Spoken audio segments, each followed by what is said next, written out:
오늘은 지난 시간에 이어서 요한계시록 두 번째 시간입니다. 지난 시간에 말씀드렸듯이 우리는 이 계시록 1장 3절의 말씀을 꼭 기억을 해야 합니다. 3절의 말씀이 뭡니까?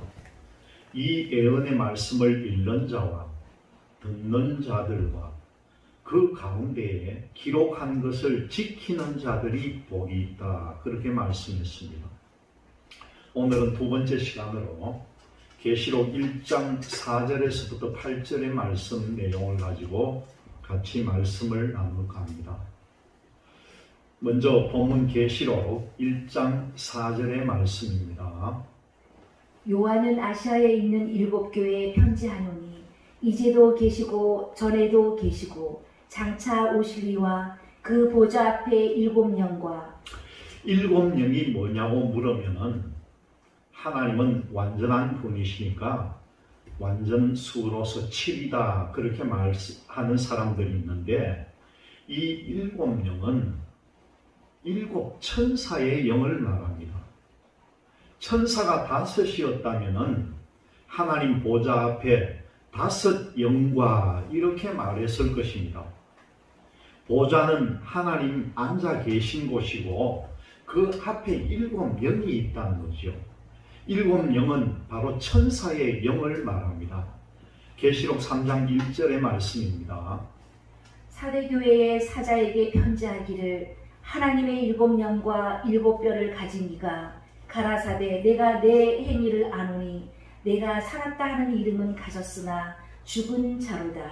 7뼈를 가지고 있고 또 7영을 가지고 있는데 누가 가지고 있습니까? 그분은 바로 예수 그리스도라는 거죠. 계시록 4장 5절의 말씀을 우리가 한번 보겠습니다. 보좌로부터 번개와 음성과 내성이 나고 보좌 앞에 7 등불 켠 것이 있으니 이는 하나님의 7영이라. 모세를 통해서 하나님께서는 성막 제도를 가르쳐 주면서 그 성소에는 7 촛대가 있게끔 만들었습니다. 그 7 촛대를 뭘로 기름을 했습니까? 감람유 기름으로 그 촛불을 밝혔죠. 그 감람유 기름은 바로 여호와의 기름이다 그렇게 말합니다. 그래서 목사들에게 안수할 때 성부, 성자, 성령의 이름으로 목사들에게 안수를 하노라면은 감람유 기름을 붓는 것이 바로 그 뜻이라는 거죠. 지금은 감람유 단어를 빼고 간단하게 기름 부었는 것을 말합니다. 구약 때 짐승의 기름도요 하나님의 것이었습니다. 여기에 등불을 켠 것이 바로 감람유인데 이것을 보좌로부터 번개와 음성과 뇌성이 나고 보좌 앞에 7 등불 켠 것이 있으니 그런 말씀이 나오는데 7 촛대가 있는데 등잔에 감람유 기름으로 불을 밝힌 자체가 그것이 바로 하나님의 7영이라는 거죠. 더 쉽게 말하면은 우리가 성령을 받았으면은 바로 모두가 하나님의 자녀들입니다. 마귀의 자녀에서 하나님의 자녀로 우리는 옮겨왔습니다. 그래서 목사님들을 뭐라고 합니까? 부를 때에 하나님의 종이라고 합니다. 왜요? 하나님의 기름 부음을 받았기 때문이라는 거죠. 이는 하나님의 7영이다. 계시록 1장 20절에 7 금촛대는 7 교회의 사자다 그렇게 말합니다. 성경을 이렇게 알면은 성막 제도까지 우리가 알 수가 있게 됩니다. 왜 금으로 만들었느냐? 그것은 바로 변치 않는 것을 말한다는 거죠. 그것이 벌써 구약시대의 예언입니다. 이 구약시대 때에 소아시아에 7 교회가 있었습니다. 7 교회가 있었던 것이 아니라 7 교회가 없었습니다. 그런데 신약에 와서 마가 다락방에 성령이 임하고부터 그때부터 7 교회가 세워졌다는 거죠. 계시록 5장 6절의 말씀입니다. 내가 또 보니 보좌와 내 생물과 장로들 사이에 어린 양이 섰는데 일찍 죽임을 당한 것 같더라. 7뿔과 7눈이 있으니 이 눈은 온 땅에 보내심을 입은 하나님의 7영이더라. 7눈이 있는데 그것을 보고 땅으로 보냈다, 그렇게 말합니다. 그것이 바로 7영이라는 거죠. 그러면 하나님의 눈이 7개입니까? 아닙니다. 창세기를 통해서 보면은 우리가 우리의 형상을 따라 사람을 만들고 보니까 우리 눈이 몇 개입니까? 우리의 눈은 2개입니다. 그리고 콧구멍도 2이고 입은 하나고 귀는 2. 그러면은 7개 아닙니까? 이렇게 생각할 수가 있는데 그렇게 생각하면 안 된다는 거죠. 우리의 눈은 2개뿐입니다. 그러면 하나님도 2개라는 말입니다. 그런데 왜 하나님이 7눈을 가지고 7영이라고 했는가? 이 말씀은 앞의 말씀처럼 7천사를 통해서 이 지구 전체를 다 살펴본 것이라는 거죠. 그것을 하나님의 7영이다, 그렇게 부릅니다. 히브리서 1장 14절의 말씀입니다. 모든 천사들은 부리는 영으로서 구원을 얻을 후사들을 위하여 섬기라고 보내심이 아니요. 하나님은 7천사를 통해서 이 눈의 역할을 하는데 이 모든 땅을 살펴봅니다. 7천사를 통해서 우리가 앉고 서는 것도 다 보고 계신다는 거죠. 우리가 죄를 지었는지 안 지었는지를 그 눈을 통해서 다 보고 계신다는 겁니다. 여러분들께서 심판대 앞에 섰을 때에 우리가 하나님 앞에 이실직고를 한다고 했는데 이 이실직고를 어떻게 하겠습니까? 세상에 선악과 따먹고 태어난 사람들이 수억 명이나 되는데 그 사람들이 다 신분을 받을 때에 너 어디서 무슨 죄를 짓고 너는 무슨 죄를 지었지? 라고 하면은 우리는 그 앞에서 다 올바르게 대답을 하게 됩니다. 그런데 어떻게 다 그것을 알 수가 있을까? 여러분 한번 생각해 보세요. 여러분, 천사 역할이 바로 여기에서 나온다는 겁니다. 천사의 역할은요, 여러 가지 역할입니다. 먼저 보면은 우리를 보호해주는 천사가 있고 또 우리를 데려가는 천사도 있습니다. 그리고 우리를 살피는 천사도 있고 우리의 심판하는 천사도 있습니다. 이 계시록에 보면은요, 나팔을 부는 천사도 있고 또 대접을 솟는 그런 천사도 나옵니다. 그러면은 7인은 누가 뗍니까? 그 7인은 바로 예수 그리스도께서 뗀다는 거죠. 이렇게 7영이 하나님이 부리시는 바로 7천사의 영이라는 겁니다. 하나님이 우리들의 선과 악을 다 살피시면은 피곤할 것 같지 않습니까? 잠언 15장 3절을 한번 보겠습니다. 이것을 알면은 다른 말씀이 풀리게 됩니다. 성경을 정확하게 알면은요, 너무나 신기한 것이 많이 나오죠. 잠언 15장 3절의 말씀입니다. 여호와의 눈은 어디서든지 악인과 선인을 감찰하시느니라. 하나님의 눈으로 직접 보는 것이 아니라 7천사의 영을 통해서 본다는 것이죠.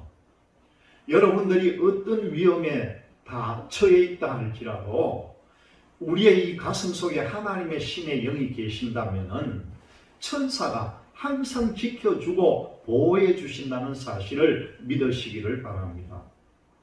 여러분들이 하나님 앞에서 진심으로 기도하면서 간구할 때에 여호와의 눈이 온 땅을 감찰하시면서 기도하는 모습을 다 보고 계신다는 거죠. 기도하다가 자는 모습도 아마 보고 계실 겁니다. 하나님은 인내하고 기도하는 자에게 능력 주시는 분이시라는 겁니다. 역대하 16장 9절의 말씀입니다. 여호와의 눈은 온 땅을 두루 감찰하사 전심으로 자기에게 향하는 자를 위하여 능력을 베푸시나니. 여러분들이 전심으로 여호와를 향하여 기도하면은 7영을 통해서 보시고 또 영은 영끼리 교통을 합니다. 여러분, 천사가 소돔과 고모라를 멸망시킬 때에 롯의 가족을 인도해낼 때 소할성까지만 피하게 해달라고 했을 때에 그 천사가 답변하는 것은 누가 하는 겁니까?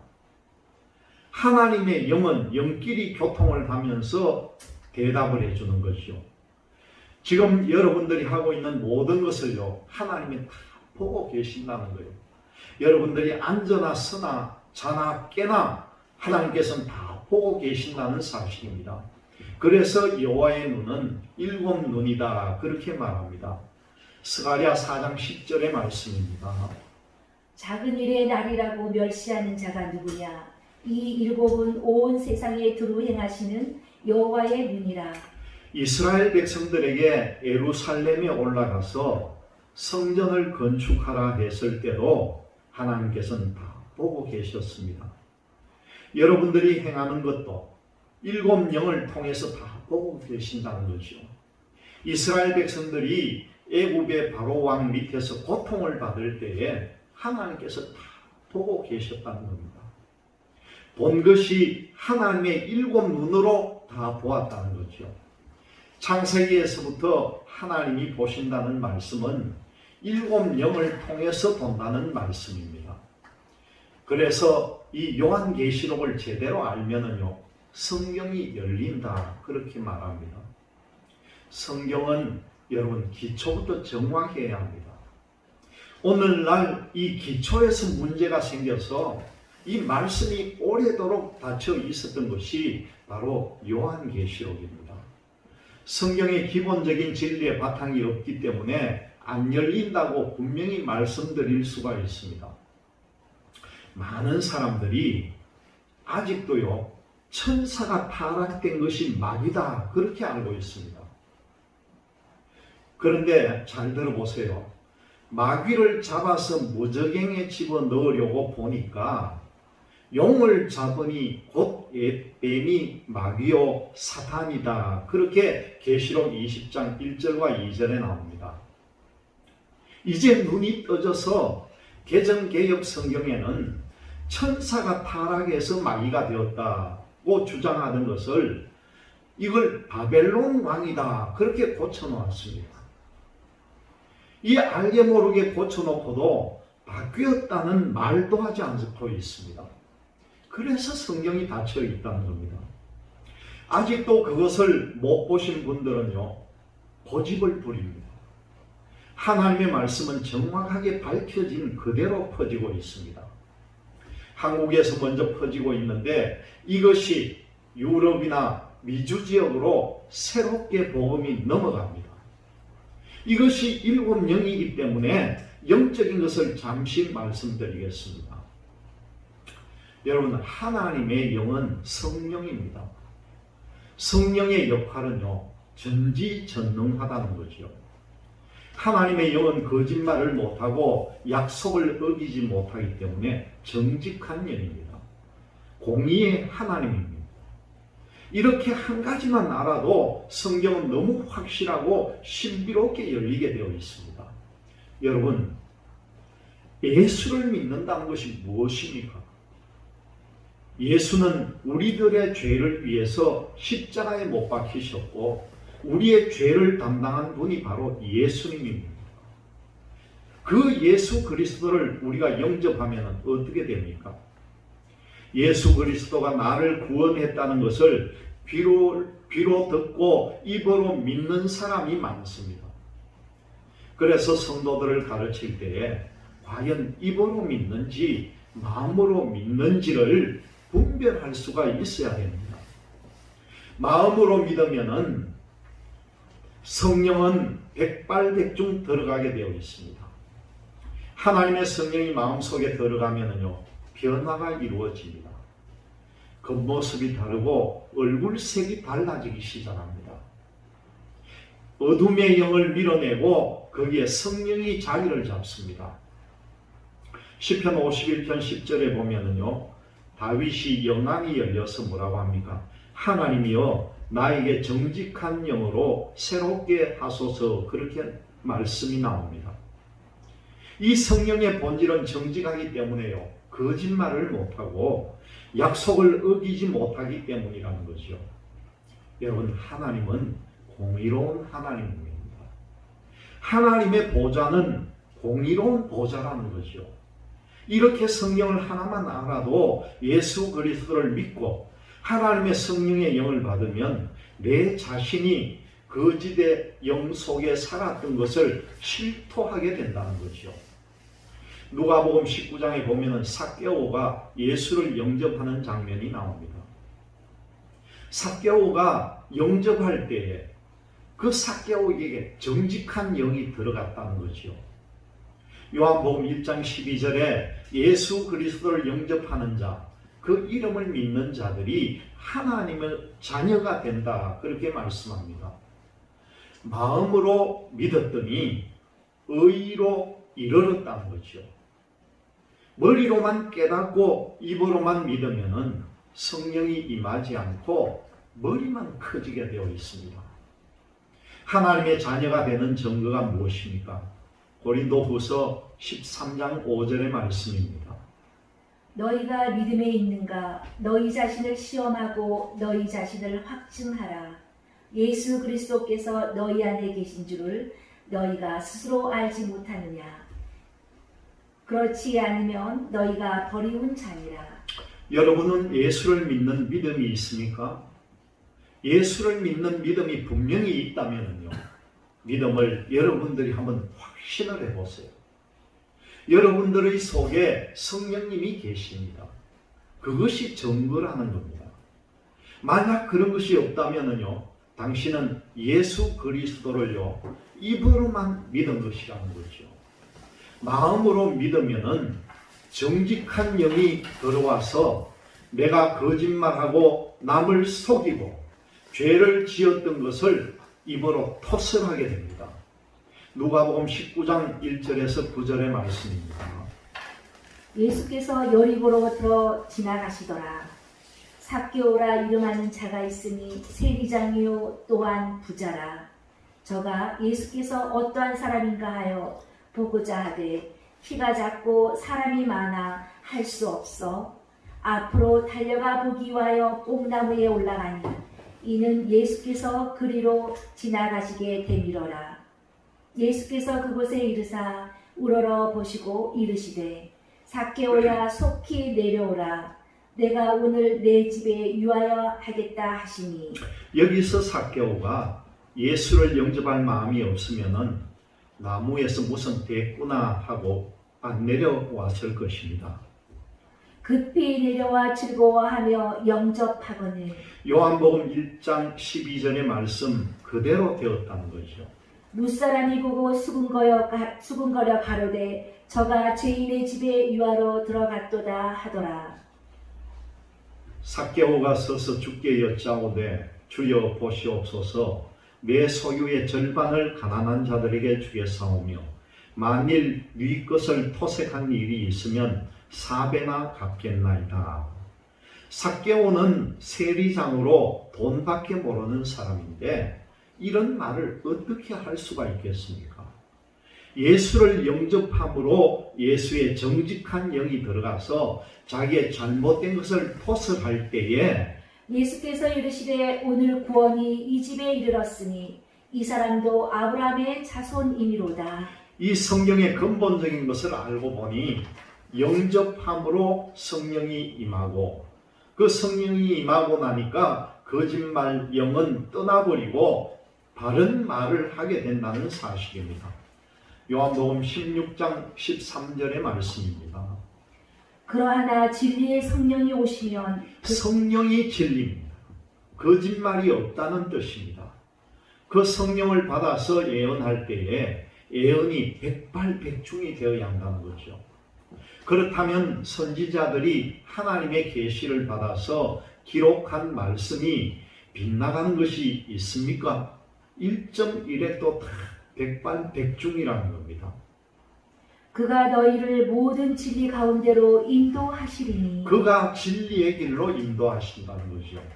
진리의 말씀도 바로 성령입니다. 하나님의 음성을 기록한 것이 바로 진리라는 말씀이죠.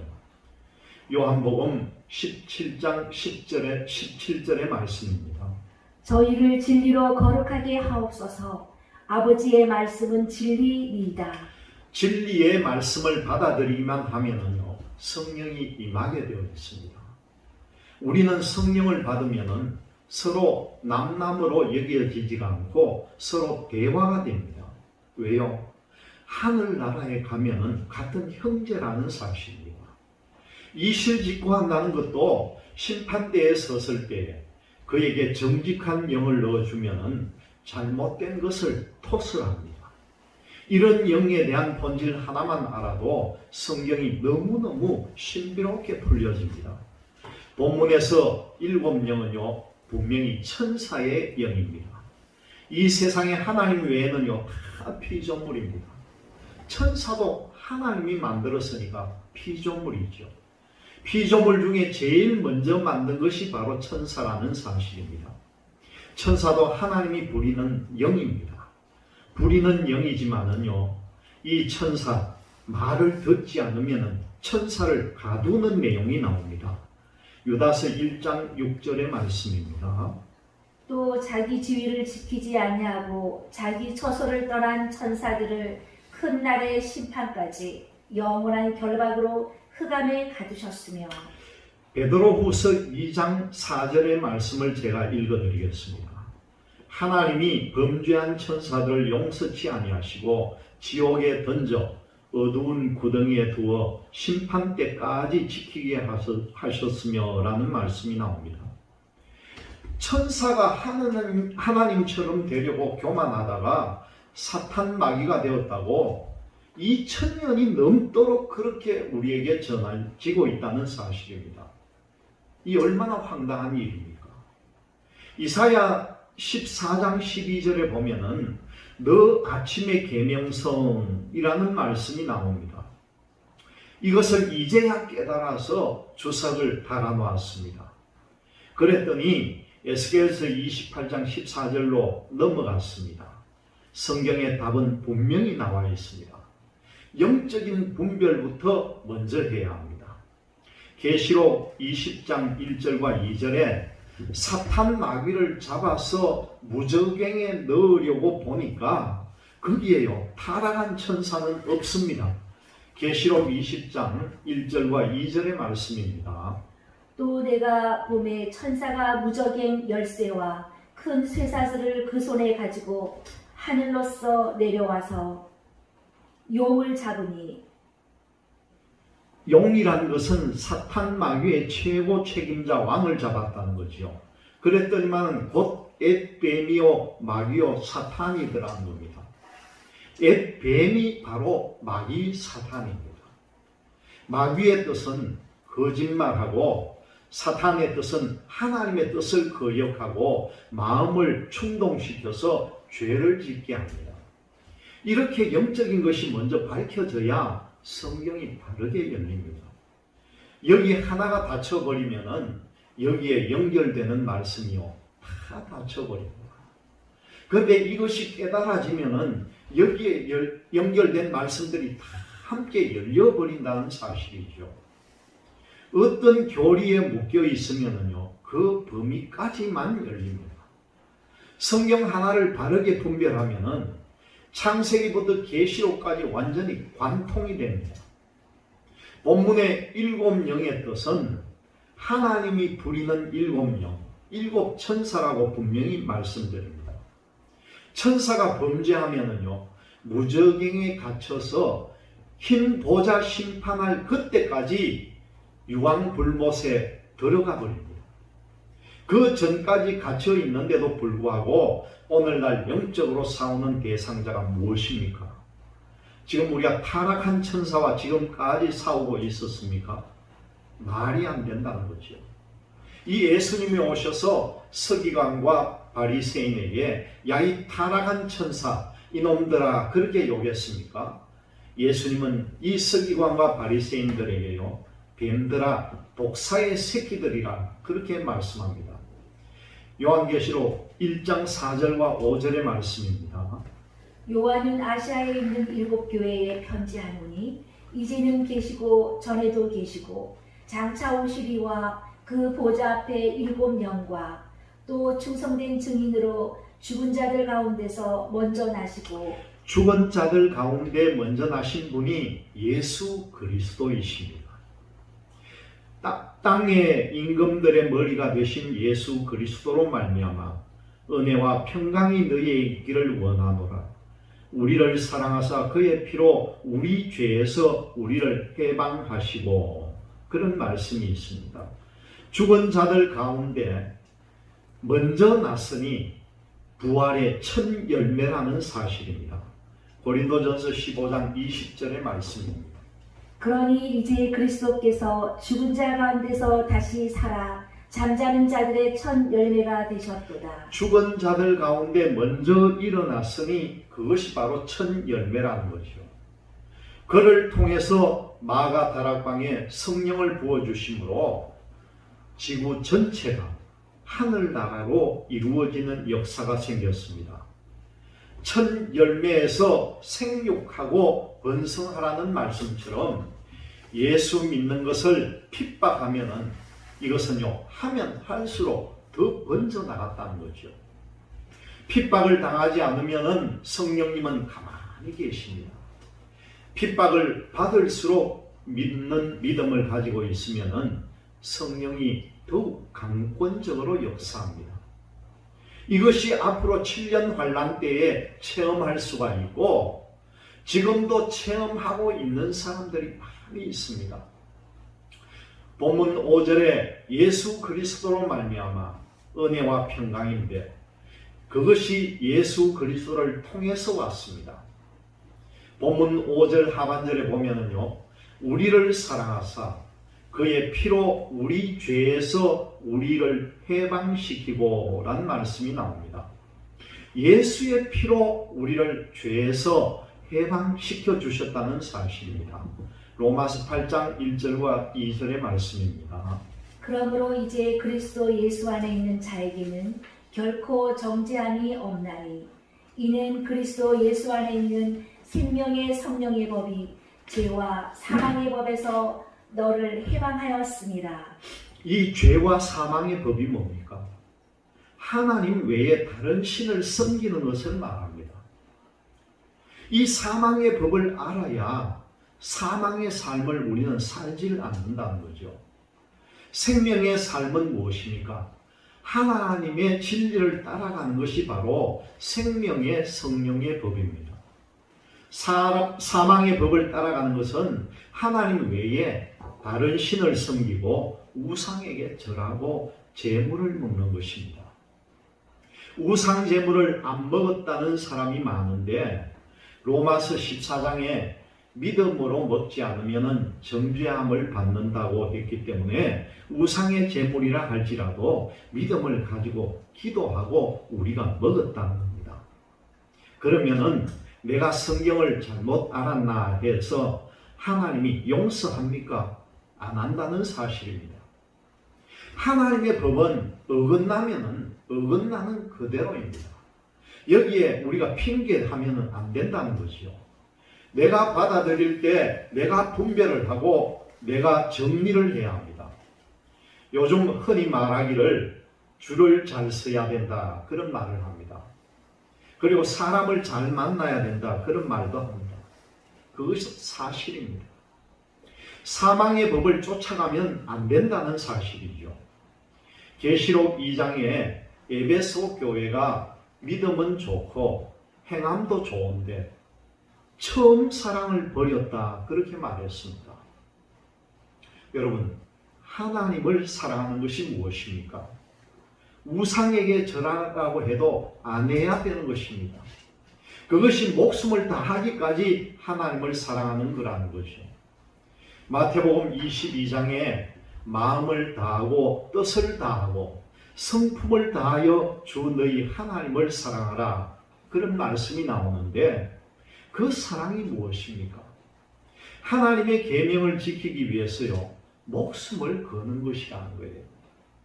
그럴 때에 하나님은 네가 나를 사랑했으니 내가 너를 구원하겠다, 그렇게 하신다는 거죠. 이 생명의 법은 갈라디아 5장 16절에 성령을 쫓아 행하는 그런 말씀입니다. 마음속의 믿음이란 것은요, 행위적인 것입니다. 여러분에게 예수를 부인하라고 고문하고 여러분들 목에 칼을 겨누었을 때라도 입으로 시인하는 것이 바로 행위라는 사실입니다. 예수를 믿는 믿음으로 입으로 시인할 때에 구원에 이른다는 사실입니다. 사람들 앞에서 나를 시인하면은 나도 하나님 앞에서 시인할 것이요. 이것이 바로 진리라는 것입니다. 성경의 원칙부터 우리가 먼저 알아야 됩니다. 하나님은 진리이기 때문에 하나님께서는 거짓말하지 않습니다. 내용이 비슷한 것은요, 뜻이 다를 뿐이지 한 번 말씀하시면은 변하는 법이 없다는 것이죠.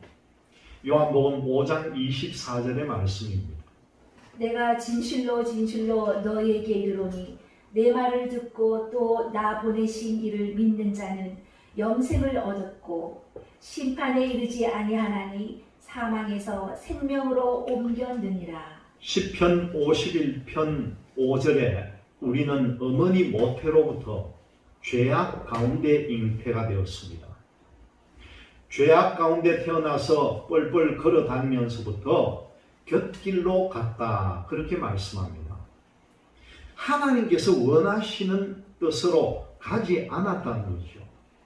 우리는 죄와 사망의 법에서 태어났는데 그것은요, 선악과를 따먹으면 정령 죽으리라고 했을 때와 사람이 맨 처음 만들어졌을 때에는 우리에게 악이라는 것이 없었는데 그 선악과를 따먹고부터 악이 생기면서 생령인의 사람이 생육인의 사람으로 변화가 되었다는 겁니다.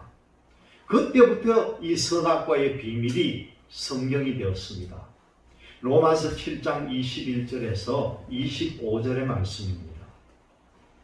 그러므로 내가 한 법을 깨달았노니 곧 선을 행하기 원하는 나에게 악이 함께 있는 것이로다. 마음으로는 하나님의 법을 즐거워하는 선이 있었습니다. 그런데 육체에는 악이 있다는 말입니다. 내 속 사람으로는 하나님의 법을 즐거워하되 내 지체 속에서 한 다른 법이 내 마음의 법과 싸워 내 지체 속에 있는 죄의 법 아래로 나를 사로잡아 오는 것을 보는도다. 오라, 나는 공고한 사람이로다. 이 사망의 몸에서 누가 나를 건져내랴. 여러분들이 이런 생활에서 살았다고 할 수밖에 없습니다. 하나님의 말씀대로 살기를 원했는데 그것이 마음대로 되었습니까? 안 되었다는 거죠. 우리 주 예수 그리스도로 말미암아 하나님께 감사하리로다. 왜 감사합니까? 오라, 나는 공고한 사람이로다. 이 사망의 몸에서 누가 나를 건져내랴, 그렇게 했는데 왜 예수 그리스도로 말미암아 감사해야 합니까? 고린도전서 15장 57절에 내가 은혜와 평강이 넘치는 성령을 받아서 내가 악성을 이길 수 있기 때문에 예수 그리스도로 말미암아 하나님께 감사한다, 그렇게 말합니다. 고린도전서 15장 57절 말씀입니다.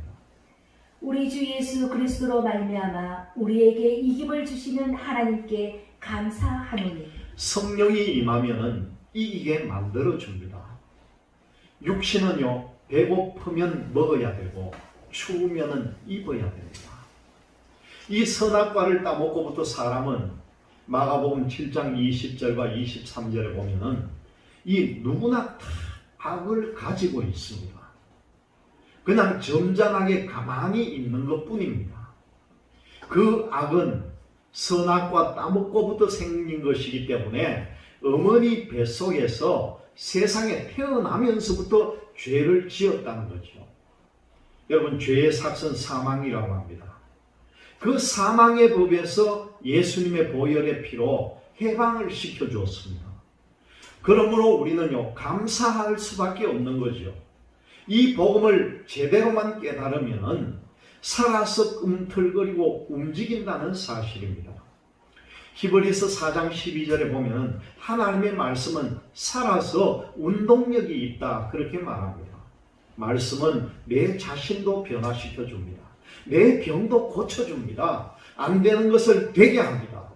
우리가 한꺼번에 다 깨달을 수는 없지만은 차근차근 시작하다 보면은요, 여러분 신비롭게 성경이 열린다는 사실이죠. 요한복음 3장 16절에서 18절의 말씀입니다. 하나님이 세상을 이처럼 사랑하사 독생자를 주셨으니 이는 저를 믿는 자마다 멸망치 않고 영생을 얻게 하려 하심이니라. 하나님이 그 아들을 세상에 보내신 것은 세상을 심판하려 하심이 아니요 저로 말미암아 세상이 구원을 받게 하려 하심이라. 저를 믿는 자는 심판을 받지 아니하는 것이요 믿지 아니하는 자는 하나님의 독생자의 이름을 믿지 아니하므로 벌써 심판을 받은 것이니라. 우리는 예수를 믿음으로 심판을 받지 않고 예수 믿지 않는 사람들은요 이미 심판을 다 받았습니다. 앞으로 받는 것이 아니라 벌써 받았다는 거죠. 이게 무슨 말입니까? 하나님이 천지 만물을 6일 동안 만들어 놓고 선악과를 먹으면은 정령 죽으리라 심판을 했습니다. 여러분들은 이미 세상에 태어날 때에 사형 선고를 받고 태어난 거죠. 벌써 정령 죽으리라는 말씀 속에서 태어났다는 거예요. 그 죽음을요 예수 그리스도께서 우리를 위해서 죽어 주셨다는 사실입니다. 요한계시록 1장 6절의 말씀입니다. 그 아버지 하나님을 위하여 우리를 나라와 제사장으로 삼으신 그에게 영광과 능력이 세세토록 있기를 원하노라. 아멘. 제사장은 선악과 따먹고부터 이스라엘 12지파 중에 레위 지파를 통해서 제사장이 세워지기까지는 족장별로 가족 단위의 제사장이 있었습니다. 노아 홍수 심판 때에 가족 8식구가 구원받고 방주에서 나오면서 하나님 앞에 제사를 드리는데 그 최고의 책임자가 누구입니까? 창세기 8장 13절에서부터 창세기 9장 1절까지의 말씀을 보겠습니다. 601년 정월 곧 그달 1일에 지면에 물이 거친지라 노아가 방주 뚜껑을 제치고 본즉 지면에 물이 거쳤더니 2월 27일에 땅이 말랐더라. 하나님이 노아에게 말씀하여 가라사대 너는 내 아내와 내 아들들과 내 자손들로 더불어 방주에서 나오고 너와 함께한 모든 혈육 있는 생물 곧 새와 육축과 땅에 기는 모든 것을 다 이끌어내라. 이것들이 땅에서 생육하고 땅에서 번성하리라 하시매 노아가 그 아들들과 그 아내와 그 자부들과 함께 나왔고 땅 위의 동물 곧 모든 짐승과 모든 기는 것과 모든 새도 그 종류대로 방주에서 나왔더라. 노아가 여호와를 위하여 단을 쌓고 모든 정결한 짐승 중에서와 모든 정결한 새 중에서 취하여 번제로 단에 드렸더니 여호와께서 그 향기를 흠양하시고 그 중심에 이르시되 내가 다시는 사람으로 인하여 땅을 저주하지 아니하리니 이는 사람의 마음에 계획하는 바가 어려서부터 악함이라. 내가 전에 행한 것 같이 모든 생물을 멸하지 아니하리니 땅이 있을 동안에는 심음과 거둠과 추위와 더위와 여름과 겨울과 낮과 밤이 쉬지 아니하리라. 하나님이 노아와 그 아들들에게 복을 주시며 그들에게 이르시되 뭐라고 합니까? 생육하고 번성하여 땅에 충만하라 그렇게 말씀하셨습니다. 이 방주에서 나와서 번제를 드리는데 이때 제사장이 누구입니까? 노아였습니다. 노아의 아들 셈의 후손으로 아브라함이 나중에 믿음의 조상이 되었고 아브라함도 갈대아 우르를 떠나 가나안 땅에 들어가자 곧바로 제사를 지내는데 이때 아브라함이 바로 제사장이 됩니다. 여러분 쉽게 말하면은 우리가 예수를 믿기 전에 유교 사상 때문에 전통적으로 부모님께 물려받은 것이 조상에게 제사 지내는 겁니다. 그 중에 가정의 제사장이 누굽니까? 그 중에는 제일 큰 어른입니다. 그러면은 레위 지파의 제사장이 생길 때까지는요, 그 족장의 제사장 제도가 생기다가 이제 예수 그리스도께서 오시면서 대제사장으로 이루어지면서 제사장 제도가 없어지고 대신에 목사나 교사나 선지자로 되었다는 겁니다. 이것을 영적으로 말할 때에 복음을 전도하는 사람들을 제사장이라고 할 수 있지만은 엄격하게 따지면은 하나님의 일에만 봉사하는 자를 제사장이다 그렇게 말합니다. 이 신약에서 답이 없으면은 그 답이 구약에서 나옵니다. 신약 시대에는 너는 제사장이 될 수가 없어가 아니라 예수를 믿고 거듭 태어나는 사람 중에서 제사장들이 될 수가 있다는 사실입니다. 그것을 우리는 만민제사장이다 그렇게 부릅니다. 목사님 되신 분들은 만민제사장 가운데서 제사장이 된 사람들입니다. 이사야 61장 6절의 말씀입니다. 오직 너희는 여호와의 제사장이라 일컬음을 얻을 것이라. 사람들이 너희를 우리 하나님의 봉사자라 할 것이며 너희가 열방의 제물을 먹으며 그들의 영광을 얻어 자랑할 것이며. 제사장은요 분깃이 없습니다. 있다면은 하나님을 섬기는 것이 바로 분깃입니다. 다른 분들은 세상에 사업도 할 수가 있고 다른 일도 할 수가 있습니다. 그래서 하나님의 일에만 봉사하는 자를 여호와의 제사장이다 그렇게 말합니다. 로마서 15장 16절의 말씀입니다. 이 은혜는 곧 나로 이방인을 위하여 그리스도 예수의 일꾼이 되어 하나님의 복음의 제사장 직무를 하게 하사 이방인을 제물로 드리는 그것이 성령 안에서 거룩하게 되어 받으심직하게 하려 하십니다. 복음을 전하는데 제사장 직무를 감당했으니까 성도들이 하나님 앞에 바쳤다는 겁니다. 그것을 하나님의 일을 봉사하는 자, 하나님 외에 분깃이 없는 사람이 먹는 것을 뜻하는 겁니다. 베드로전서 2장 9절의 말씀. 오직 너희는 택하신 족속이요 왕같은 제사장들이요 거룩한 나라요 그의 소유된 백성이니 이는 너희를 어두운 데서 불러내어 그의 기이한 빛에 들어가게 하신 자의 아름다운 덕을 선전하게 하려 하심이라. 목사님이 복음을 전합니다. 왕같은 제사장, 이것은 여러 가지 뜻이 있는데 그 중에 한 가지를 말씀드리면은 성도들이 제물을 하나님께 바치면 그것을 누가 먹습니까? 목사님. 그런데 왕은 아닙니다. 왕 같은 제사장이죠. 이것을 엄격하게 따지면은 1절에서부터 보면은 내가 온전하게 거룩하게 되어서 순교를 당하는 자리에까지 연결이 되어 있습니다. 이제 다음 시간 계시록 1장 7절부터 진행을 하겠습니다.